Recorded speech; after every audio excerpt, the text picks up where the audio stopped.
Elle est dans son placard. Et après par là-bas, tu vas pas passer. Annick, ça passe pas nulle part. Si, là. C'est celui-là. Les anciens présidents sont des surfeurs.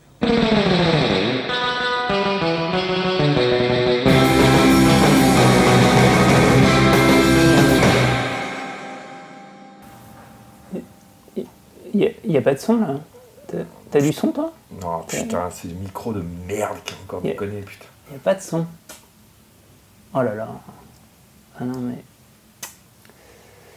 Bonjour, Can Inside jour 3. Alors là, c'est vraiment totalement le rush. Les films s'empilent. On vous avait préparé un truc nickel. C'était drôle. Ouais, c'était pas mal. C'était pas mal. On était tranquille, terrazza martini, grand soleil. Et puis soudain, ça a été le drame. On a noyé le micro. Voilà. Pas de son. Voilà, on a noyé le micro. Donc je sais pas ce qu'on fait. Eh ben, on va le faire dans le salon. Bon allez, salon. Voilà. Du coup, j'ai complètement oublié ce que c'était le film du jour. Ah oui, parce que ça s'accumule, il y en a plein. Je sais plus ce que c'était le film du jour. Ça parlait de quoi? Il y avait des vieux. Des Chinois sur une plage gay naturiste. Des vieux Chinois? Des vieux Chinois. Juifs? Non. Alors le film, je l'ai vu. Alors qu'est-ce que j'ai vu? Hier, j'ai vu Suzanne. Qu'a-t-elle qu'il est verrait? C'est pas ça. Allez. Le Guiraudy, tu l'as vu, Guiraudy? Le Guiraudy, alors non. C'est pas le Ozon, c'est pas Jeune et Jolie parce que c'était hier. Non. Il y avait des acteurs.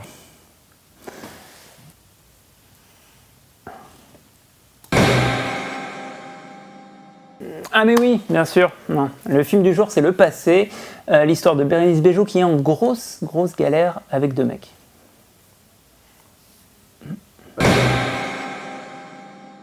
Donc ce matin j'ai vu Le Passé, le film de Farhadi qui avait déjà eu beaucoup de succès précédemment avec une séparation. C'est un film qui m'a complètement halluciné, très fort.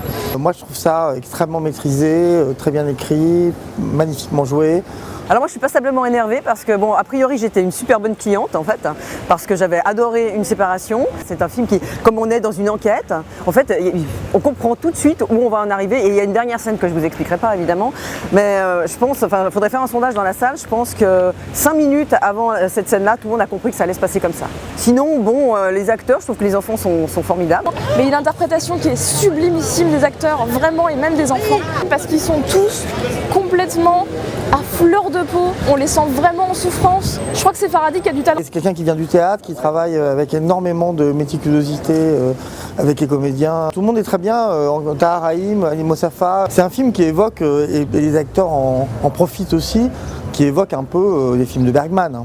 Bergman, en gros, il raconte la montée de la société de consommation, ce que ça peut créer comme trouble chez les individus, la déchristianisation du monde européen.